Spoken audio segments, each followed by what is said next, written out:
किताब मुकद्दस में से तवारीख की दूसरी किताब के 28वें बाब की तिलावत। आखिज 20 वर्ष का था जब वो सल्तनत करने लगा और उसने 16 वर्ष यरूशलेम में सल्तनत की, और उसने वो ना किया जो खुदावंद की नजर में दुरुस्त है, जैसा उसके बाप दाऊद ने किया था, बल्कि इस्राएल के बादशाहों की राहों पर चला और बालीम की ढली हुई मूर्तें भी बनवाई। इसके सिवा उसने हनूम के बेटे की वादी में बखूर जलाया और उन कौमों के नफरती दस्तूरों के मुताबिक जिनको खुदावंद ने बनी इस्राएल के सामने से खारिज किया था, अपने ही बेटों को आग में झोंका। उसने ऊंचे मकामों और पहाड़ों पर और हर एक हरे दरख्त के नीचे कुर्बानियां की और बखूर जलाया। इसलिए खुदावंद उसके खुदा ने उसको शाह आराम के हाथ में कर दिया, तो उन्होंने उसे मारा और उसके लोगों में से असीरों की भीड़ ले गए और उनको दमिश्क में लाए, और वो शाह इस्राएल के हाथ में भी कर दिया गया, जिसने उसे मारा और बड़ी खूनरेजी की। और फिकह बिन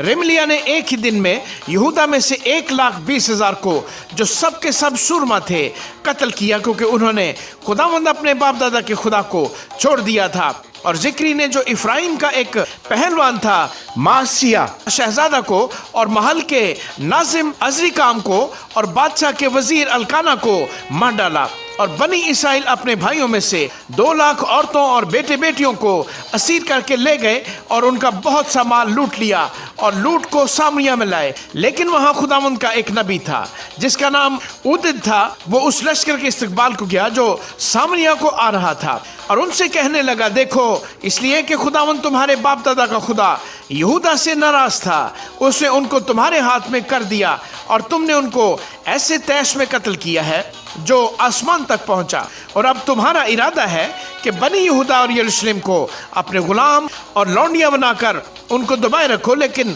क्या तुम्हारे ही गुनाह जो तुमने खुदावंद अपने खुदा के खिलाफ किए हैं तुम्हारे सर नहीं है? सो तुम अब मेरी सुनो और उन असीरों को जिनको तुमने अपने भाइयों में से असीर कर लिया है आज़ाद करके लौटा दो, क्योंकि खुदावंद का कहर शदीद तुम पर है। तब बनी इफ्राइम के सरदारों में से अजरिया बिन यहूहनान और बरकिया बिन मसलेमोत और यहज़किया बिन सलूम और अमासा बिन खदली उनके सामने जो जंग से आ रहे थे खड़े हो गए और उनसे कहा कि तुम असीरों को यहाँ नहीं लाने पाओगे, क्योंकि जो तुमने ठाना है उससे हम खुदावंद के गुनहगार बनेंगे और हमारे गुनाह और खताएं बढ़ जाएंगी, क्योंकि हमारी खता बड़ी है और इस्राएल पर कहर शदीद है। सो उन हथियारबंद लोगों ने असीरों और माले गनीमत को अमीरों और सारी जमात के आगे छोड़ दिया। और वो आदमी जिनके नाम मज़कूर हुए उठे और असीरों को लिया और लूट के माल में से उन सबों को जो उनमें नंगे लिबास से आरास्ता किया और उनको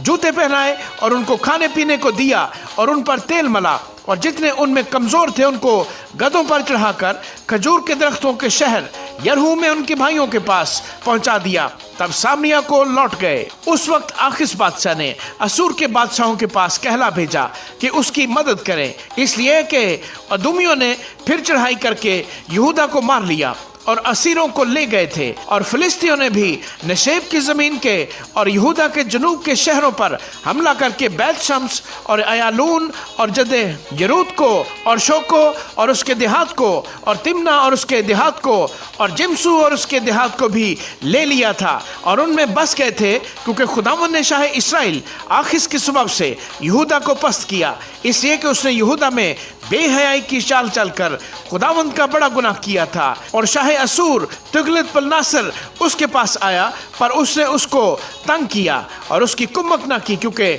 आखिस ने खुदावंद के घर और बादशाह और सरदारों के महलों से माल लेकर शाह असूर को दिया, तो भी उसकी कुछ मदद न हुई। और अपनी तंगी के वक्त में भी उसने, यानी इसी आखिस बादशाह ने, खुदावंद का और भी ज्यादा गुनाह किया, क्योंकि उसने दमिश्क के देवताओं के लिए जिन्होंने उसे मारा था कुर्बानियां की और कहा, चूंकि आराम के बादशाहों के माबूदों ने उनकी मदद की है, सो मैं उनके लिए कुर्बानी करूंगा ताकि वो मेरी मदद करें। लेकिन वो उसकी और सारे इस्राएल की तबाही का बायस हुए। और आखिस ने खुदा के घर के बर्तनों को जमा किया और खुदा के घर के बर्तनों को टुकड़े टुकड़े किया और खुदावंद के घर के दरवाजों को बंद किया और अपने लिए यरूशलेम के हर कोने में मज़बहे बनाए और यहूदा के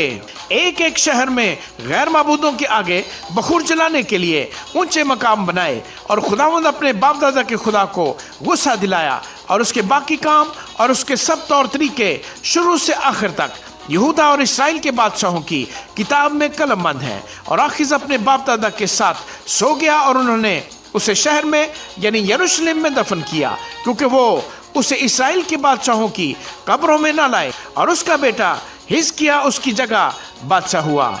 آمین۔